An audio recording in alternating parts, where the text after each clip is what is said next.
नमस्कार. रोकठोकमध्ये आपलं स्वागत. आज रोकठोकमध्ये मी आमंत्रित केलेलं आहे 5 पांडवातल्या एका अत्यंत महत्त्वाच्या पांडवाला.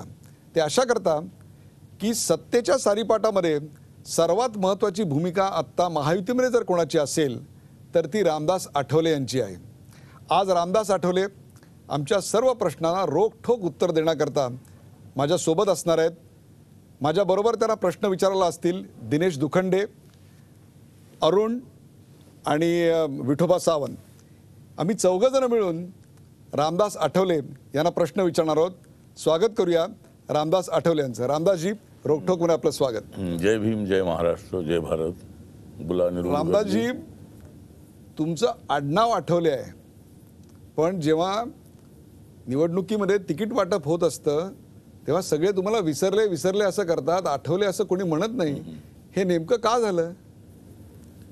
नाही, असं आहे की एकतर रिपब्लिकन पक्ष अत्यंत प्रामाणिकपणे राजकारणामध्ये काम करणारा पक्ष आहे आणि त्यामुळे रिपब्लिकन पक्ष गेले अनेक वर्ष प्रयत्न करतो आहे बाबासाहेब आंबेडकरांच्या विचारांनी या राज्यामध्ये, या देशामध्ये सामाजिक आणि आर्थिक परिवर्तन व्हावं आणि त्यासाठी आम्ही लोकांना जोडण्याचा प्रयत्न करतोय. पण बाबासाहेबांना हवा असणारा RPI सर्व जाती धर्मांचा आजपर्यंत आम्ही उभा करू शकलो नाही आणि त्यामुळं ज्या वेळेला सत्ता मिळवायची असते त्यावेळेला सगळेच जण हे मला तर सोबत ठेवण्याचा प्रयत्न करतात, पण अनेक वेळेला सत्ता मिळाली की सत्तेचा वाटा मात्र मिळत नाही.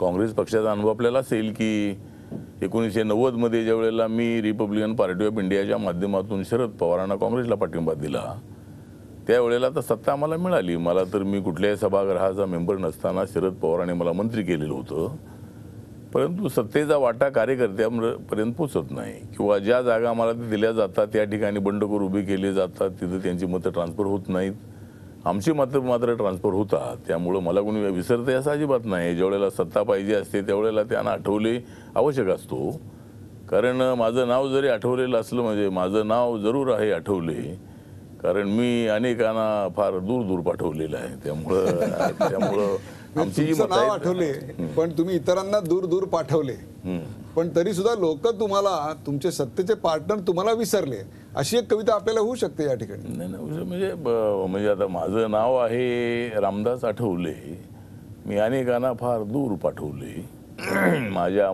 मनात मी जय भीमचे विचार साठवले, माझ्या मनात मी जय भीमचे विचार साठवले, म्हणूनच मला लोक म्हणतात रामदास आठवले.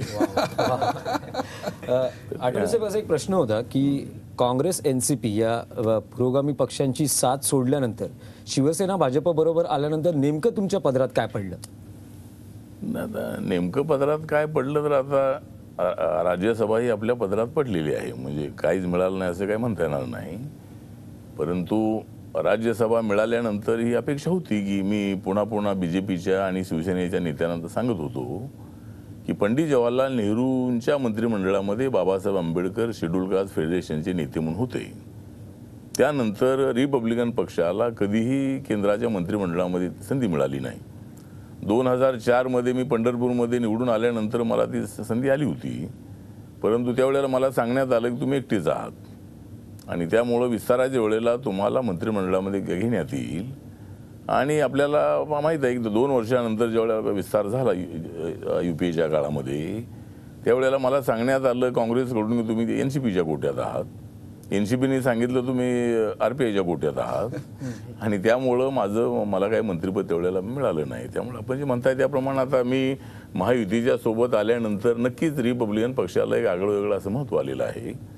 मी महायुतीच्या सोबत आल्यानंतर अनेक जातीचे, अनेक धर्माचे, अनेक क्षेत्रातले अनेक कार्यकर्ते, फिल्ममधले लोक हे अत्यंत चांगल्या पद्धतीने आपल्या पक्षामध्ये येत आहे. त्यामुळं पक्षाचा चेहरा मोहरा बदलवण्याचं जे माझं स्वप्न आहे, बाबासाहेब आंबेडकरांच्या खुल्या पत्रात RPI उभा करण्याचं, हळूहळू असे ना मला ही संधी मिळते आहे. म्हणजे आता परंतु आपण म्हणताय त्या पद्धतीनं काय मिळालं तर आता मला राज्यसभा तर मिळालेली आहे.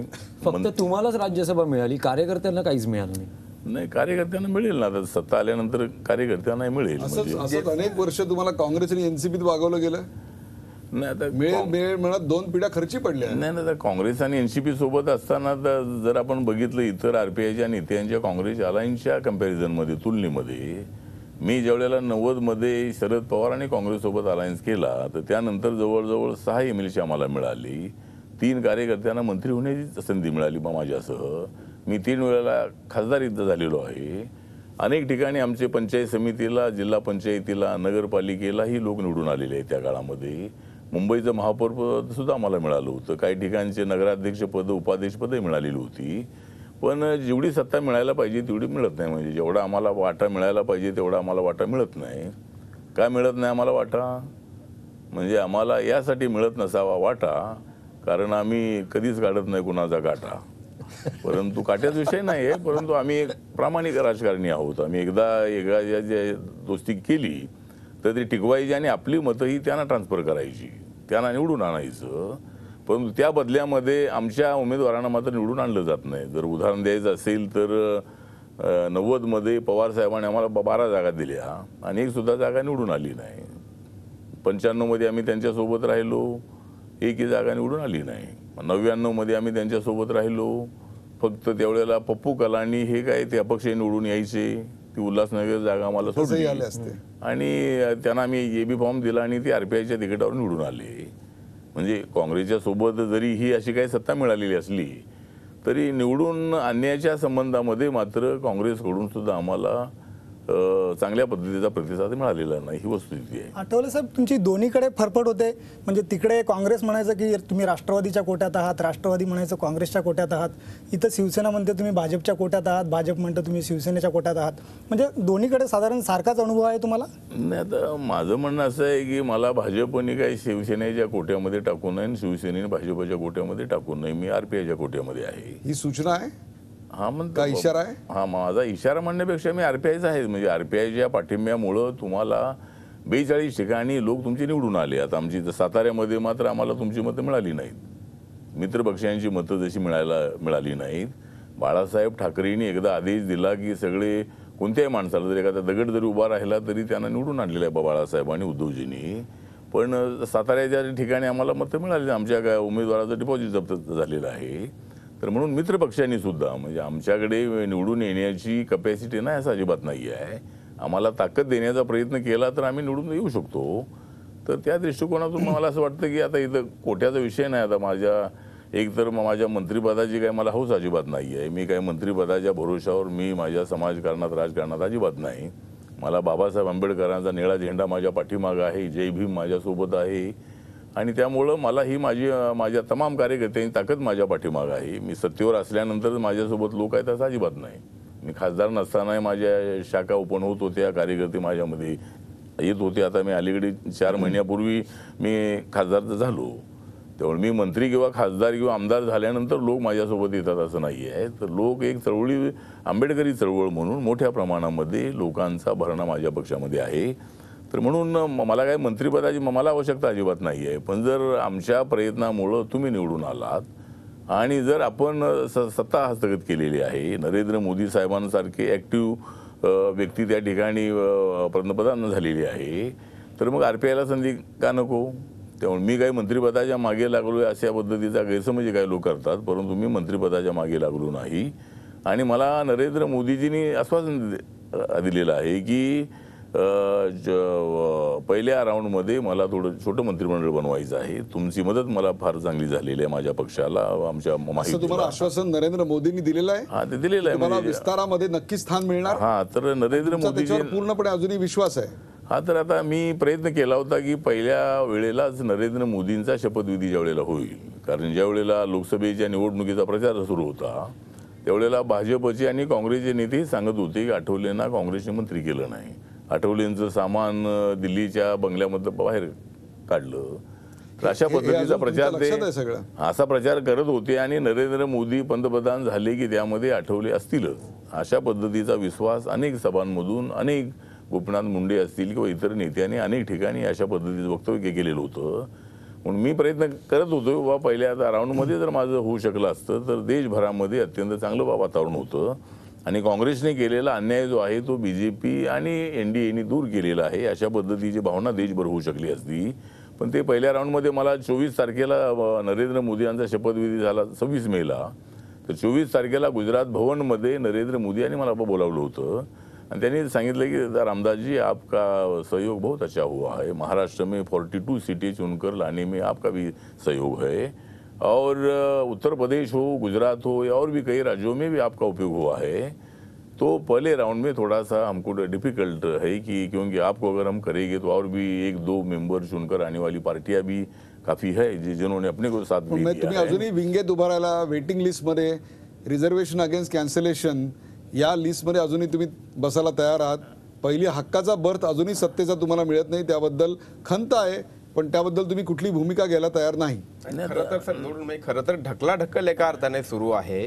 एका बाजूला भाजपा म्हणते की आमच्या कोट्यातनं तुम्हाला आम्ही खासदार केलं, राज्यसभेवर पाठवलं, त्यामुळे आता शिवसेनेने काय ते त्यांचं बघावं, आणि शिवसेना मात्र अंगावर घ्यायला तयार नाही। मला असं वाटतं की आता हा काय वादामध्ये काय त्याचा अर्थ नाही आहे, पण मला विश्वास आहे की नरेंद्र मोदींनी ज्याप्रमाणे मला सांगितलं होतं त्याप्रमाणे ते ज्यावेळेला विस्तार होईल त्या विस्तारामध्ये नक्कीच ते मला संधी देतील असा मला विश्वास आहे। नरेंद्र मोदींनी विस्तार केल्यानंतर माझा मंत्रिमंडळात समावेश केला जाईल असं स्पष्टपणे सांगतात रामदास आठवले। वेळ झाली एका ब्रेकची, ब्रेक नंतर रोखठोक रामदास आठवले आपल्या भेटीला पुन्हा एकदा। कुठे जाऊ नका, पाहत राहा झी24 तास। नमस्कार, रोखठोकमध्ये आपलं स्वागत। आपल्या सोबत आहेत रामदास आठवले। रामदासजी, बिग बॉस मध्ये तुम्हाला एंट्री नव्हती म्हणून तुम्ही केवढा मोठा इश्यू केलात। आता इथं हक्काच्या घरात तुम्हाला कोणी विचारत नाहीये, पण तुम्ही इश्यू करताना दिसत नाही। तुम्ही नमतं घेताय, पडतं घेताय, होईल होईल, बघू बघू, मिळेल मिळेल। नाही तसं की नाही, कोणी आपल्याला विचारत नाही असं नाही, मला प्रत्येकजण विचारत आहेत। म्हणजे शिवसेना आणि भाजप हे जे आपले मित्रपक्ष आहेत दोघांकडूनही आपल्याला रिस्पेक्ट मिळतो आहे। फक्त आपण म्हणताय त्याप्रमाणे जागा वाटपाच्या संबंधामध्ये आता दोघांमध्येच आघोड सुरू आहे, आणि त्यामुळे RPIला कोणत्या जागा द्यायच्या, किती जागा द्यायच्या या संबंधामध्ये अजूनही निर्णय होत नाही, गोष्ट खरी आहे। तेवढं आपल्याला विचारत नाही असं नाही आहे म्हणजे, आणि जर मला कोणी विचारलं नाही तर मी कोणाला विचारणार नाही। त्यामुळं मला वाटतं गरज सरो आणि वैद्य सरो अशी अवस्था तुमची झाली। 3.5 वर्षापूर्वी तुम्ही युती महायुतीमध्ये आला होता, त्यावेळी देखील म्हणजे अगदी स्थानिक पातळीवरती तुम्ही महापालिका निवडणुका एकत्रितपणे लढला, त्यांनी त्यांचे बंडखोर उभे केले आणि तुमचे उमेदवार त्यांच्या जीवावरती निवडून आले, आणि आजही तुमची तीच अवस्था झाली जी सुरुवातीला अवस्था होती। आणि तुम्ही एका बाजूला म्हणताय की आंबेडकरी जनता माझ्या सोबत आहे, माझ्या मागे आहे, पण मला वाटतं तो तुमचा एक गैरसमज आहे। त्याचं कारण असं आहे की आंबेडकरी जनता आंबेडकरी विचारांच्या पाठीशी कायम उभी राहिली। कोणी हाक दिली आंबेडकरांच्या नावाने तर रस्त्यावर उतरणारी आंबेडकरी जनता आहे, आणि त्यामुळे हे सगळं ते जाणून आहेत, आणि म्हणून तुमची अशी फरफट सुरू आहे असं तुम्ही मानता? नाही, आपण जे म्हणतायत म्हणजे आंबेडकरी जनता माझ्यासोबत नाही असं म्हणता येणार नाही। जो मी निर्णय घेतला त्या निर्णयाच्या बाजूने आपण जर मतदान बघितलं, या 42 जागा निवडून आल्या, त्याच्यामध्ये कधी शिवसेना भाजपला पसंत न करणार आमचा समाज, या समाजाने या वेळेला प्रचंड प्रमाणामध्ये मतदान केल्याचं आपल्याला आकडे बघायला मिळतील। म्हणजे गोपाळ शेट्टी 4,46,000 निवडून आले, अनेक ठिकाणी 3.5 लाख, 3 लाख, 2.5 लाख। त्यामुळं आंबेडकरी जनता आमच्यासोबत नाही असं नाही, म्हणजे इतर गटाच्या तुलनेमध्ये ती आमच्यासोबतच जास्त प्रमाणामध्ये आहे। आणि मी जो निर्णय घेतो त्या निर्णयाच्या बाजूला आंबेडकरी जनता येते। 90मध्ये ज्यावेळेला मी काँग्रेसच्या बाजूने निर्णय घेतला त्यावेळेला तर शरद पवारांनी जाहीर केलं की जवळजवळ 37 जागा म्हणजे 141 जागा त्यांच्या निवडून आल्या, त्यामध्ये 37 जागा अशा होत्या की RPIचा पाठिंबा नसता तर त्या निवडून येत नव्हत्या, आणि आमचा पाठिंबा नसता तर त्यावेळेला काँग्रेस सत्तेवर येत नव्हती 90मध्ये। त्यामुळं आणि आज सुद्धा शिवसेना BJP सोबत आम्ही आल्यानंतर आम्हाला काय मिळालं ही गोष्ट खरी आहे। एक त्याच संदर्भातला थेट प्रश्न आहे की नेमकं सध्या शिवसेना भाजप युतीमध्ये काय चाललंय? कारण जागा वाटपाचा जो तिढा आहे, लॅक ऑफ पॉलिटिकल अंडरस्टँडिंग आहे दोघांमध्ये, आणि त्याचा फटका महायुतीला बसतोय। नाही, गोष्ट खरी आहे की एका बाजूला काँग्रेस आणि राष्ट्रवादींच्या प्रचाराच्या कामाला सुरुवात झालेली आहे, पण आम्ही मात्र सत्तेवर येणारे आम्ही महायुतीचे नेते, महायुतीचे पक्ष मात्र आम्ही मागे राहिलेलो आहोत। त्यामुळे जागा वाटपाचा जो तिढा आहे तो तिढा हा लवकर सुटायला पाहिजे होता। केवळ जागा वाटपाचा तिढा आहे असं नाही, तर मुख्यमंत्री कोण याचाही तिढा आहे। म्हणजे एका बाजूला सामनातनं अग्रलेखही लिहिले जातात, दुसऱ्या बाजूला दावे केले जातात आमचे मुख्यमंत्री म्हणजे उद्धव साहेब, दुसरीकडनं नितीन गडकरींचं नाव येत आहे। नाही, मला असं तुम्ही वाटतं कोणाच्या नावाला support तुम्ही उद्धव ठाकरे की नितीन गडकरी? नाही ना, हा जो मुख्यमंत्री पदाचा जो वाद आहे, वाद दोन आहेत की जागा वाढवून द्याव्यात अशी BJPची मागणी आहे, आणि शिवसेनेचं म्हणणं आहे की जर लोकसभेमध्ये तोच फॉर्म्युला होता तर मग जागा वाढवण्याचा काय प्रश्न आता आहे। त्यामुळं जागा वाढवून मागू नयेत असं शिवसेनेचं म्हणणं आहे। काल उद्धवजींना भेटलो, त्यामध्ये उद्धवजींनी स्पष्ट असं सांगितलेलं आहे की मला युती तोडायची नाही, आणि मी त्यांना तर सांगितलेलं आहे की जर आपण युती तोडली तर सत्ता अजिबात येणार नाही. पुन्हा असं तुमचं ठाम चौथ्यांदा मत आहे? हा, माझं ठाम मत आहे की जर आपण शिवसेना बीजेपी वेगळे तर लढले तर पुन्हा काँग्रेस आणि राष्ट्रवादी पुन्हा सत्तेवर येण्याची शक्यता आहे, लोकांची इच्छा नसताना सुद्धा. जर आपण आता हे ते निकाल बघितले, उपचुनावाचे जे निकाल बघितले, तर मला असं वाटतं की एवढं सोपं काम शिवसेना बीजेपी आणि आमच्या महायुतीला नाही. आम्ही एकत्र राहिलो तर मात्र सत्ता मिळायला कसली अडचण अजिबात नाही.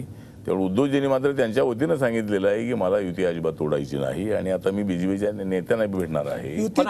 युती तुटली तर आठवले साहेब कुणाबरोबर?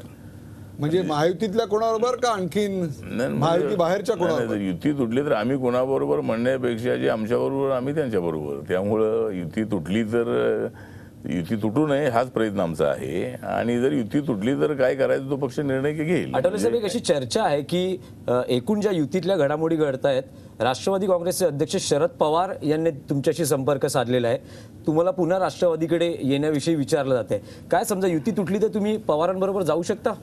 नाही, तर सध्या तरी आपण काँग्रेस आणि राष्ट्रवादीच्या बाजूला जाण्याचा प्रश्नच येत नाहीये, कारण मी त्यांच्याबरोबर. पण तुमच्याशी संपर्क साधला आहे पवारांनी? आणि तुम्ही सध्या तरी म्हटलाय. नाही, संपर्क साधलाय म्हणजे संपर्कामध्ये आहेतच ते आपले. त्यांना असं वाटतं की शरद आम्ही पवार हे मोठी रामदास बातमी आहे. आठवले यांच्या संपर्कात आत्ता या सत्तेच्या ऐन सारीपाटाचा डाव मांडला जात असताना संपर्कात आहेत असं ठाम विधान आहे आता तुमचं? नाही, विधान म्हणजे काँग्रेस आणि राष्ट्रवादीचे लोक ज्या वेळेला आम्ही इशारा दिलाय, आम्हाला तर जागा एवढ्या द्या, 2 आकडीची जागा द्या, आणि जर जागा दिल्या नाही तर आम्हाला काय करायचं याचा विचार करावा लागेल, त्यावेळेला काँग्रेस आणि राष्ट्रवादीकडून संपर्क आहेच आपला. परंतु मी काही तिकडे तर जाणार नाही. मी त्यांना सांगितलेलं आहे की तुमचा अनुभव घेऊनच मी आता इथं आलो, आता मला यांचा अनुभव घेऊ द्या. आणि त्यामुळं लगेच युती तोडण्याची भूमिका आमची अजिबात नाही आहे. शिवसेना भाजपसोबतच राहण्याची आपली इच्छा आहे, आणि त्यामुळं माझं या दोघांना एवढं आव्हान आहे की मुख्यमंत्री पदाचा वाद करू नका. शिवसेनेचा मुख्यमंत्री झाला, उद्धवजी झाले तर मला आनंद आहे. माझा एक जवळचा मित्र मुख्यमंत्री होतो, याचा नक्की मला आनंद होणार आहे. आठवले साहेब, आणखी एक आणि बीजेपीचा जरी नितीन गडकरी किंवा आणि कोणी जरी झालं तरी आम्हाला आनंद आहे. फक्त आता एवढंच आहे की ज्याच्या जागा जास्त निवडून येतील त्याचा मुख्यमंत्री हे तत्व ठरवावं म्हणण्यापेक्षा ते तत्व आहेच. 95 मध्ये ज्या वेळेला मनोहर जोशी मुख्यमंत्री झाले त्यावेळेला ज्या जागा शिवसेनेच्या आल्या होत्या आणि मनोहर जोशी मुख्यमंत्री झाले, गोपीनाथ मुंडे उपमुख्यमंत्री झाले, त्यामुळे हा काय वादाचा विषय नाही आहे. हा मुख्यमंत्री दोन्ही पक्षाला वाटणे आणखी एक चर्चेचा असा एक भाग आहे की जी आणखी एक चर्चा होते, ज्या पद्धतीने पवारांनी तुमच्याशी संपर्क साधला तसा नितीन गडकरींनी संपर्क साधल्याचं म्हटलं जातंय. समजा जर युती तुटली, शिवसेना भाजपपासून वेगळी झाली तर कदाचित शिवसेना मंत्रिपदाचा राजीनामा देऊ शकते. अशा वेळेस हे मंत्रिपद तुम्हाला दिलं जाऊ शकतं. भाजपतला एक मोठा मतप्रवाह आहे की रामदास आठवले केंद्रात येऊ शकतात शिवसेनेच्या जागी, असं काही होऊ शकतं? नाही, असं काही होणार नाही. म्हणजे मला शिवसेनेचं कमी करून मला देण्याची आवश्यकता अजिबात नाही. शिवसेनेचा कोटा तो शिवसेनेचा कोटा आहे. त्यांचे अजून 2 किंवा 3 मंत्री घेणार आहेत, आणि माझं मंत्रिपद हे काय शिवसेनेच्या किंवा बीजेपीच्या कोट्यातलं अजिबात नाही आहे. ते मंत्रिपद माझं मंत्रिपद आहे, माझ्या पक्षाचं मंत्रिपद आहे, आणि त्यामुळं मला वाटतं की असं काही होणार नाही. तुम्हाला सोबत ठेवण्याचा भाजपचा प्रयत्न आहे असं नाही, आता जर युती तुटणार नाही अशा पद्धतीचा प्रयत्न माझा आणि माझ्या पक्षाचा आहे. महाराष्ट्रातल्या जनतेची हीच इच्छा आहे की या दोघांनी एकत्रित लढलं पाहिजे, आम्हाला घेऊन एकत्रित लढलं पाहिजे, आणि जर एकत्रित लढले नाही तर परिणाम आपल्या बाजूने येणार नाहीत, अशा पद्धतीची परिस्थिती आहे. काल त्यामुळे चर्चा झाली, नेमकं काय झालं महाराष्ट्राच्या जनतेला ऐकायचं आहे. तुम्हाला उद्धव ठाकरे मोठ्या काळानंतर भेटले, काय झालं नेमकं, काय म्हणाले? नाही, उद्धवजींनी मला हेच सांगितलं की बाबा जे मी अगोदरही म्हणालो, बाबा पूर्वी 105 जागा बीजेपीकडे होत्या, त्यात 119 पर्यंत राहिलेला आहे, आणि त्यामुळे त्यांचं म्हणणं असं आहे, जागा वाढवून मागू नयेत. पण तरी सुद्धा मी त्यांना सुचवलेलं आहे की 5-6 जागा वाढवून देऊन बीजेपीचा जो आग्रह आहे तो आग्रह आपण थोडासा मान्य करावा. ते जे 135 जागा म्हणतायत तेवढ्या जरी नसल्या तर एक 5-6 जागा वाढवून देऊन आपण हा वाद मिटवावा, अशा पद्धतीची सूचना मी उद्धवजींना केलेली आहे. त्यावर त्यांनी काय सकारात्मक? नाही, त्यांचं म्हणणं असं होतं या ठिकाणी आम्ही जागा पूर्वीच वाढवून दिलेल्या आहेत, लोकसभेच्या जागा त्यांच्याकडे जास्त आहेत, त्यामुळे आम्ही काही त्या जागा कमी करा. म्हणजे अजूनही तिढा कायम आहे, तिढा सुटलेला नाही. परंतु आता तुम्ही अत्यंत महत्वाचं विधान केलं ते म्हणजे शरद पवार तुमच्या संपर्कात आहेत, आणि विशेषतः मोदी सरकार आल्यानंतर ज्या पोटनिवडणुका झाल्या त्या पोटनिवडणुकांच्या पराभवाच्या छायेमध्ये असताना भारतीय जनता पक्ष शरद पवार यांनी तुमच्याशी संपर्क साधणं किंवा नितीन गडकरी यांनी तुमच्याशी संपर्क साधणं, या दोन्ही गोष्टीला अत्यंत महत्त्व आहे. त्याविषयी तुमची प्रतिक्रिया जाणून घेऊया. एका ब्रेक नंतर कुठे जाऊ नका, पाहत राहा झी 24 तास. आपण पाहताय रोखठोक रामदास आठवले.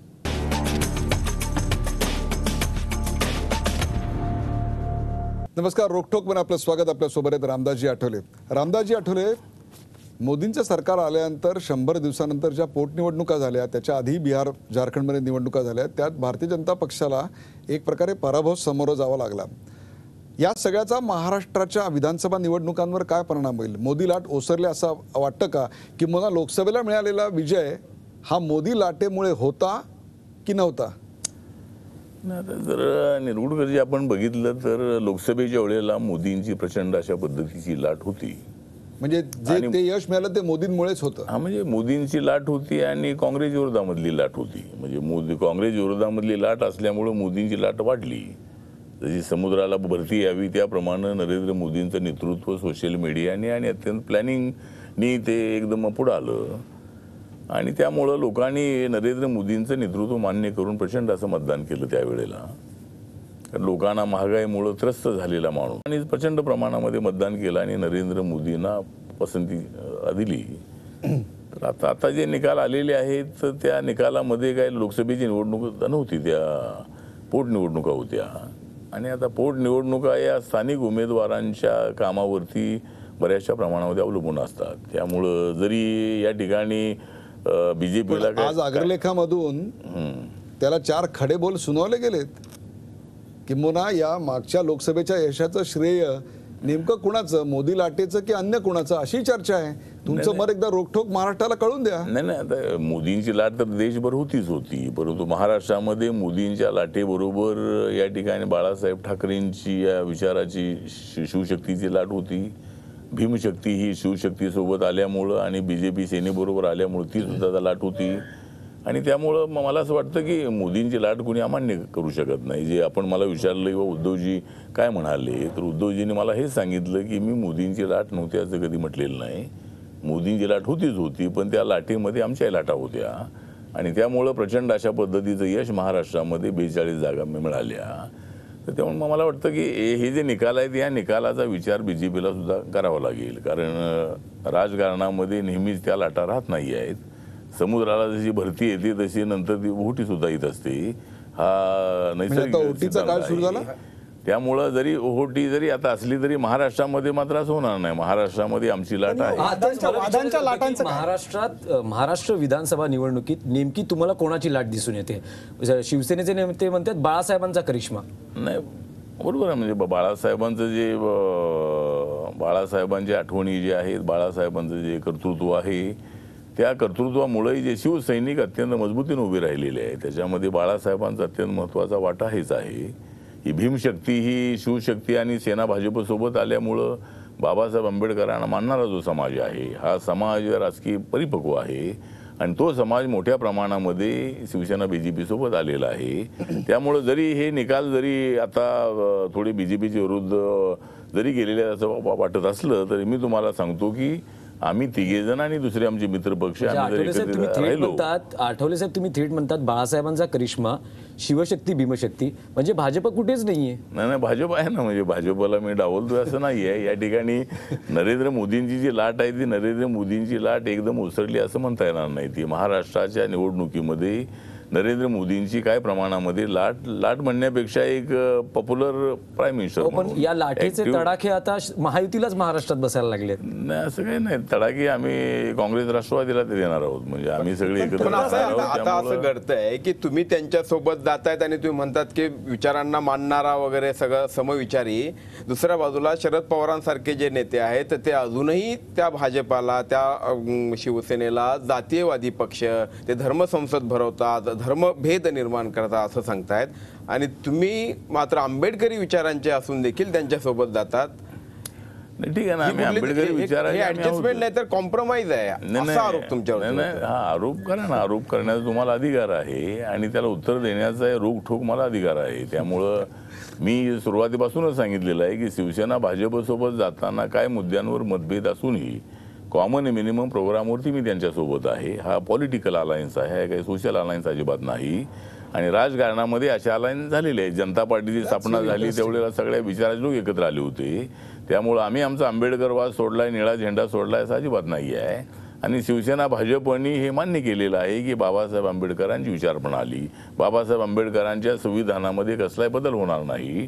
ठीक आहे, ते हिंदुत्ववादी त्यांची भूमिका जरी असली तरी आम्ही आंबेडकरवादी आहोत. त्यामुळं आम्ही जर एकत्रित आलेलो आहोत आणि शेवटी हा देश आहे, या देशामधले काय सगळे पाकिस्तानसारखे तर दुश्मन नाही आहेत, हिंदू सगळे आपले आहेत. आठवले साहेब, महाराष्ट्राच्या जनतेला उत्सुकता आहे की ज्या पद्धतीने युतीतला वाद शिगेला पोहोचलेला आहे, युती तुटण्याची चिन्ह निर्माण झाली आहेत, अशा परिस्थितीत शिवसेना भाजप वेगळे झाल्यास रामदास आठवले कोणाबरोबर असतील, शिवसेनेबरोबर की भाजप बरोबर? नाही, आता आपला जो प्रश्न आहे नाही, आता एक तर 100% दोघांमध्ये फूट होणार नाही अशाच पद्धतीचा प्रयत्न आम्ही करणार आहोत. दोघांना माझं आव्हान आहे की जर तुम्ही फुटला तर नंतर तुम्हाला सत्ता लवकर कधीच मिळणार नाही. माझं दोघांना आव्हान आहे की दोघांनी या वेळेला सत्ता हातामध्ये, सत्तेचा घास तोंडाच्या जवळ आलेला आहे आणि तो घास जर तुम्हाला खायचा नसेल तर तुम्ही वेगळे लढा, तुम्ही वेगळे लढलात तर अजिबात तुम्हाला सत्ता मिळणार नाही.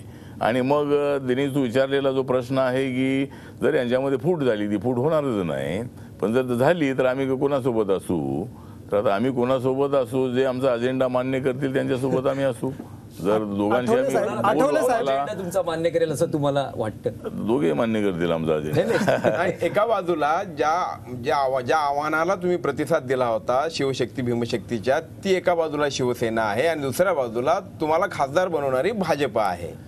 नाही, असं आहे की आपण जे म्हणताय शिवशक्ती भीमशक्ती, तर मी आपल्याला सांगतो की मी 25 जानेवारी 2011 बाळासाहेब ठाकरेंना मातोश्रीवर भेटलो आणि ते भेटण्याचं कारण काही युती करण्यात अजिबात नव्हतं, तर बाळासाहेबांना शुभेच्छा द्याव्यात म्हणून त्यांना त्यांच्या वाढदिवसाचं औचित्य साधून मी त्यांना पुष्पगुच्छ दिला होता. आणि त्यावेळेला बाळासाहेब म्हणाले होते की शिवशक्ती सोबत भीमशक्ती आल्याशिवाय सत्ता परिवर्तन होणार नाही. बाळासाहेबांनी बघितलं होतं की 95 मध्ये जरी सेना भाजप सत्ता आलेली असली तर 41 अपक्षांच्या, काँग्रेसच्या अपक्षांच्या पाठीमागं सत्ता आली होती. त्यावेळेला सेना भाजपला मेजॉरिटी मिळाली नव्हती.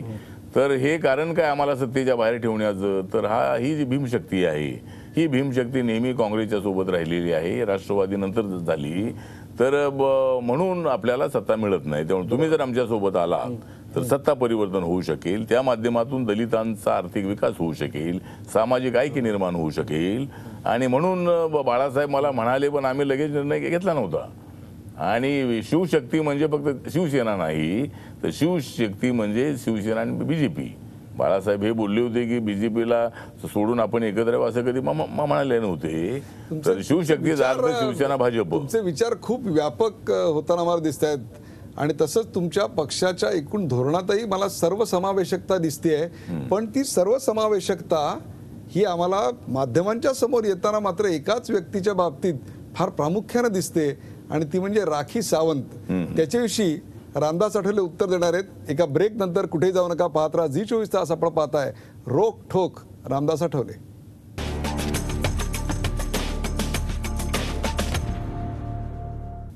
नमस्कार, रोकठोक रेपत स्वागत. आपल्या सोबत आहेत रामदास आठवले. रामदास आठवले, आरपीआयच्या प्रतिमेत काही फरक पडला? याचं कारण तुमच्याकडे आता ख्यातनाम अभिनेत्री, नृत्यांगना, TV स्टार राखी सावंत आलेले आहेत. पूर्वी तुमच्याकडे कष्टकरी कामगार होते, आता लिपस्टिक, पावडर अशा सगळ्याच गोष्टी येऊ लागल्या. आता नाही, रिपब्लिकन पक्ष हा सर्वसमावेशक करण्याचा आमचा प्रयत्न आहे आणि सगळ्या जातीच्या कार्यकर्त्यांना, त्याचबरोबर वेगवेगळ्या क्षेत्रामध्ये काम करणाऱ्या लोकांना पक्षामध्ये संधी द्यायची अशा पद्धतीचा प्रयत्न आपला होता. एक तर राखी सावंत सारखी प्रसिद्ध असणारी फिल्म ॲक्ट्रेस जी आहे ती सुद्धा आमच्या पक्षात आली. ती मराठा हा नाही ठीक आहे, तर ती मग मागच्या वेळेला उभा राहिली होती, तिला मतं काय फारशी मिळाली नाही. मला एक जाणून घ्यायचं की Shrimati Rakhi Sawant Republican party of इंडियाच्या कुठल्या विचारधारेत बसतात आणि राखी सावंत यांचा डॉक्टर बाबासाहेब आंबेडकर यांच्या विचारांवर त्यांची श्रद्धा आहे का? कारण त्यांना कधी आंबेडकरांवर बोलताना पाहिलं नाही हो आम्ही. नाही आता ती बोलते आता म्हणजे RPI मध्ये आल्यापासून ती बाबासाहेब आंबेडकरांच्या संबंधात तिला आदर आहे. ज्या वेळेला पक्षामध्ये येण्याच्या संबंधामध्ये चर्चा झाली त्यावेळेला तिनं हेच सांगितलं की RPI हा गोरगरिबांचा पक्ष आहे, मला गोरगरिबांची सेवा करायची आहे, झोपडपट्टीतल्या लोकांच्या संबंधामध्ये मला कळवळ आहे. आणि त्या दृष्टिकोनातून तिनं सांगितलं की RPI हाच एक प्लॅटफॉर्म असा आहे की जो गरिबांची सेवा करण्यासाठी ते योग्य आहे तर मोठ्या पक्षात जाण्यापेक्षा. आणि त्यामुळं राखी सावंत आमच्या पक्षामध्ये आल्यामुळं देशभरामध्ये एक चर्चा आहे हे RPI मध्ये गेली का कशी काय. मग त्यांच्यासाठी मतदारसंघ कुठला मग आता तुमच्याकडे? नाही आता मतदारसंघाचा विचार नाही केलेला, ती काही निवडणूक लढण्यासाठी आमच्या पक्षात आलेली नाही आहे. त्यांनी पण असं तिनं हेच सांगितलं का? सांगितलं की आठवले साहेब. त्यांनी असं सांगितलं पण राखी सावंतांना तुम्ही जी संधी दिली आहे ती जनसेवेची संधी देण्यासाठी पक्षात आणलंय की पक्षाचं ग्लॅमर वाढवण्यासाठी पक्षात आणलंय? नाही पक्षाचं ग्लॅमर वाढवण्यासाठी काही आणलेलं नाही आहे, पण राखी सावंत आल्यामुळं पक्षाचं ग्लॅमर वाढलेलं आहे म्हणजे आणि त्यानंतर अनेक वादही film actor वाढले जे आहेत. पक्षात. पण ते ही महिला सर्वसमावेशकता विंगमध्ये वाद जी आहे, वाढले, महिला विंगमध्ये वाद वाढलेत. नाही महिलांमध्ये वाढलेले आहेत, तरुणांमध्ये वाढ झालेली आहे. बरी निवडणूक आली म्हणजे पक्षाची प्रतिमा बदलणार आहे असं होणार आहे का? नाही असं नाही, पण आता हळूहळू आपल्याला म्हणजे पक्षामध्ये वेगवेगळे चेहरे जर आले तर पक्ष हा एक सर्वांचा पक्ष. पण त्या आत्म्याचं काय, चेहरा बदलतोय पण आत्म्याचं काय, आत्मा तर शिका, संघर्ष करा, संघटित व्हा संघटित असा व्हा. होता. नाही, तो तर आता एकदम चित्रपटात जा, बिग बॉस मध्ये जा, असं सगळं चाललेलं आहे, मंत्रीपद मागा. नाही असं काही नाही, म्हणजे आता शेवटी ते सत्ता जी आहे ती बाबासाहेब आंबेडकरांनी सांगितलेलं आहे की मुवमेंट हवीच आहे, शिका, संघटित व्हा, संघर्ष करायचं सांगितलेलंच आहे. परंतु दलितांच्या भल्यासाठी सत्ता आवश्यक असल्याची भूमिका बाबासाहेबांनी मांडली. संसदीय लोकशाहीवर त्यांचा मोठा विश्वास होता. आणि म्हणून तुम्ही असं राजकारण करता आहात, दलितांच्या मतांवरती, दलितांच्या भल्यावरती लक्ष ठेवून राजकारण करणारे इतर पक्ष आणि गट यांच्यात आणि तुमच्यात काय फरक आहे? उदाहरणार्थ बसप असू द्यात, बाळासाहेबांचा गट असू द्यात, गवईंचा असू द्यात, आणि तुमच्यात काय फरक आहे? नाही फरक असं काय म्हणता येणार. आता फरक म्हणजे सगळेजण बाबासाहेबांचं नाव घेतात, आपलं आपलं काम करतात. त्यामुळं एक तर मला असं वाटतं की बसप आणि आमच्यामध्ये फरक हा आहे की बसप हा उत्तर प्रदेशमध्ये वाढलेला पक्ष आहे, तो काय महाराष्ट्रामध्ये त्यांनी प्रयत्न केलेले आहेत पण कधी की आमदार त्यांचा निवडून येऊ शकला नाही. आणि म्हणून जरी बसपावरती काही टीका करण्याची आवश्यकता आम्हाला अजिबात नाही. मायावती 4 वेळेला मुख्यमंत्री झाल्या त्याचा आम्हाला आनंद आहे, पण मायावती मुख्यमंत्री झाल्यापर्यंत आमच्यावरती काही ती संधी महाराष्ट्रामध्ये येत नाही आहे. आणि तुम्हाला उपमुख्यमंत्री तरी किमान? नाही उपमुख्यमंत्री जर मी प्रस्ताव ठेवला असता तर मला उपमुख्यमंत्री करू शकतो किंवा रिपाईला म्हणतो मी. पण सध्या तरी आता मी दिल्लीच्या राजकारणामध्ये राहण्याची माझी इच्छा आहे, त्यामुळे महाराष्ट्राच्या राजकारणात किंवा सत्तेत येण्याची आता तरी माझी इच्छा नाही आहे. पण पुढे मागे जर अशा पद्धतीची वेळ आली तर मी प्रयत्न करेन या त्यासाठी राज्यात. तुमच्या जागा निवडून येणं आवश्यक आहे, आणि पडलेल्या ठिकाणी किंवा ज्या ठिकाणी तुमचे उमेदवार पडतात तशा जागा तुम्हाला मिळणार असतील तर त्यात काय अर्थ आहे? याचाच एक- थोडक्यात उमेदवार पाडले याचाच एक पुढचा भाग आठवलेंना म्हणजे- जागा देणं म्हणजे ती जागा गमावणं, असा काही समज तुमच्या मित्रांचा आणि दिसतोय. याच्यातलाच एक पुढचा नाही, मुद्दा असा- असा आहे की तुमच्याकडे चिन्ह नाही, हा तुमच्यासाठी मुख्य अडसर आहे, त्यामुळे तुम्हाला जागा मिळत नाही. नाही आता आमच्याकडे चिन्ह नाही, ते चिन्ह मिळवण्यासाठीच मी आग्रह करत होतो की मी काँग्रेसला सोडून तुमच्यासोबत यासाठी चाललो की मी तिथं राहून माझ्या पक्षाला चिन्ह मिळत नाही. कारण मी एकटाच मला ते तिकीट देणार, मी एकटा निवडून येणार, खासदार होणार, त्यासाठी 2 खासदारांची आवश्यकता असते. आणि म्हणून सेना भाजपकडे आल्याच्या नंतर मी पुन्हा मी उद्धवजींना, गोपीनाथ मुंडेजींना मी तर सांगत होतो की आम्हाला 3 जागा द्या लोकसभेच्या, किंवा निवडून येणाऱ्या 2 जागा द्या, आणि त्या 2 जागा निवडून आल्या असत्या तर आम्हाला सिम्बॉल मिळाला असता. त्यामुळे आम्हाला सिम्बॉल नाही म्हणून आमच्या जागा पडतात असं म्हणता येणार नाही. आम्हाला मतं मिळत नाहीत म्हणून आमच्या जागा पडतात. पण का मतं तुम्हाला मिळत पडणाऱ्या नाही? तुम्हाला जागा मतं दिल्या का मिळत नाही? आता विधानसभेत तरी तुम्ही जिंकून येणाऱ्या जागा मागणार का? म्हणजे उदाहरणार्थ पुण्यातलं कोथरूड जिथे 91,000चा लीड हे तर महायुतीच्या उमेदवाराला लोकसभेत मिळाला होता. नाही आता ज्या ठिकाणी उमेदवार आमच्याकडे आहेत, कपॅबल उमेदवार आहेत, अशा जागा आम्ही मागणार आहोत. आता उदाहरणार्थ आपल्याला द्यायचं असेल तर अनिल बोंडे आमच्या संपर्कात गेले वर्षभरापासून आहे, आणि वर्ध्याची लोकसभेची जागा ती RPIची तिकिटावर लढण्यासाठी तयार होते. रामदास तडस तिथे निवडून आले, ते दत्ता मेघेंची डमी कॅन्डिडेट असं म्हणत होते, तरी ते जवळजवळ 2.5 लाखांनी निवडून आले. तर आता अशा जागा ज्या आहेत अशा, ती जर जागा मला लोकसभेची मिळाली असती तर ती निवडून आली असती. तर म्हणून आपण जे म्हणताय त्याप्रमाणे निवडून येणाऱ्या जागा आम्हाला मिळाल्या पाहिजेत, पडणाऱ्या जागा देऊ नयेत अशा पद्धतीची आमची अपेक्षा आहे. पण एकूण शिवसेना भाजपचा पवित्रा पाहता तुमच्या वाट्याला फारसं काही येईल असं वाटत नाही, कारण 29 जागा महापालिकेत तुम्हाला शिवसेना भाजपने सोडल्या, तुमचा एकमेव नगरसेवक मुंबई महापालिकेत निवडून आला. आणि जोडून साहेब, व्यक्तिमत्व म्हणून मी तुम्हाला सांगतो की या महायुतीच्या राजकारणात किंवा या सगळ्या आघाडीच्या राजकारणात तुम्ही गेल्यापासून तुमची घुसमट होते आणि तुमची आक्रमकता कुठेतरी कमी झाली, हे स्पष्टपणे जाणवतं. नाही असं काय नाही. तो म्हणजे सिद्धार्थ आक्रमकता- हॉस्टेलमधला फायर दिसत नाहीये. नाही, ठीक आहे. नाही आता अशा पद्धतीनं एकतर हे देता की नाही तर आम्ही चाललो अशी भूमिका घेऊन मला वाटतं की राजकीय परिपक्वतेचं ते काय लक्षण ठरणार. एकच सगळे प्रश्न पर्याय होता. तुमच्या पुढचे सगळे पर्याय संपलेले आहेत आठवले नाही, साहेब. पर्याय संपलेले आहेत असं म्हणता येणार नाही. पर्याय काय, आम्ही चळवळीतून आलेले लोक आहोत, त्यामुळे प्रश्न पण कसे तुम्ही काँग्रेस सोडवायचे. राष्ट्रवादीला बरोबर गेलात, आता युती बरोबर सारखी तीच फरफट आहे. नाही अशा वेळी कोणता नाही फरफट असं म्हणता येणार नाही. पण आता डेडलाईन शेवट- कधीची? एक असं एक आता मला- झालं, असं आता एक- यापूर्वी तुम्ही 2-3 वेळा डेडलाईन देऊन झाले. आता अखेर आता काही मोजके दिवस शिल्लक राहिलेत, बोटाच्या मोजता येईल आता, तर डेडलाईन कधीपर्यंत आता? नाही, डेडलाईनला आता लाईफलाईन आहे आता, म्हणजे डेडलाईन पेक्षा म्हणजे तुम्ही ठीक आहे, आपण lifeline मध्ये म्हणताय इच्छित त्याप्रमाणे. आहे. शेवटचा प्रश्न आपण- नाही, या दोघांच्या मध्ये- असा प्रश्न विचारायचा होता आठवले साहेब, की राखी सावंतांचा मुद्दा निघालेला. राखी सावंत तुमच्या पक्षात आल्या, काही काल चित्रपटाचे कलावंत तुमच्या पक्षात आले. महायुतीची सत्ता किंवा सत्ता आल्यावर आठवलेंचा काही चित्रपट काढण्याचा विचार सुरू आहे का सध्या डोक्यात? नाही, चित्रपट काढायचा असेल तर या शिवसेना भाजपवरतीच काढावं लागेल. ती ट्रॅजेडी असेल का कॉमेडी असेल? नाही नाही, ट्रॅजेडी नाही, ती ट्रॅजेडी नसेल आणि कॉमेडी नसेल. तर तुमची म्हणजे भूमिका आम्ही- काय असेल? आणि आमची भूमिका त्याच्यामध्ये हीच असेल की मी हा वाद मिटवलेला आहे, मी दोघांना एकत्रित मिटवलेला आहे. सत्तेची डेडलाईन, सत्ता वाटपाची डेडलाईन काय आहे यापेक्षा सुद्धा मी मात्र लाईफलाईन आहे अशा प्रकारचे उद्गार आता काढताना शरद पवार यांच्याशी माझा संपर्क कायमच आहे अशा अनेक प्रश्नांना रोखठोक उत्तरं आपल्या रामदास आठवलेंनी दिली. रामदास आठवले म्हटल्यानंतर एका गोष्टीची निश्चित आठवण होते, ती म्हणजे त्यांचं सिद्धार्थ हॉस्टेल. त्या सिद्धार्थ हॉस्टेलमध्ये शिका, संघटित व्हा आणि संघर्ष करा इथून झालेला प्रवास आता राखी सावंत यांच्याबरोबर प्रेस कॉन्फरन्स घेण्या इथपर्यंत गेलेला आहे. एवढं जरी असलं तरी माणूस दिलखुलास आहे. त्या माणसाला कविता चटकन सुचते. मला असं वाटतं या रोखठोकमध्ये सध्याच्या राजकीय परिस्थितीवर आणि त्याहीपेक्षा RPIच्या आणि त्यांच्या नेमक्या अवस्थेवर त्यांना कुठली कविता सुचते रामदासजी?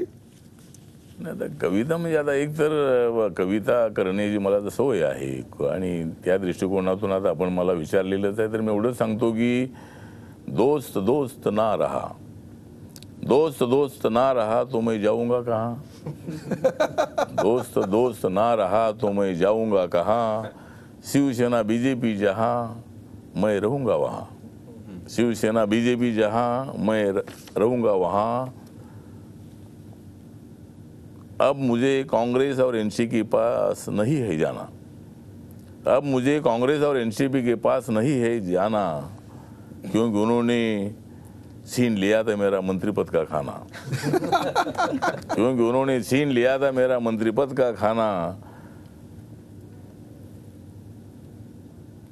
अब मैं गा रहा हूँ महायुति का गाना, अब मैं गा रहा हूँ महायुति का गाना, अब मैं BJP और शिवसेना से मैं जाऊंगा कहाँ, जाऊंगा कहा असं म्हणतायत.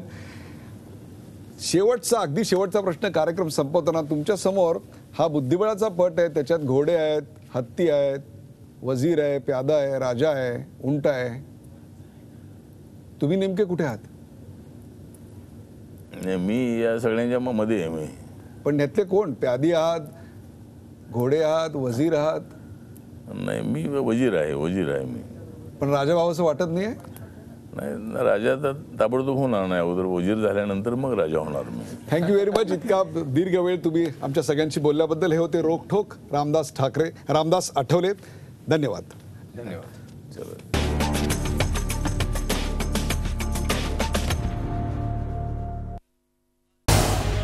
झी 24 तास रहा एक पाऊल पुढे.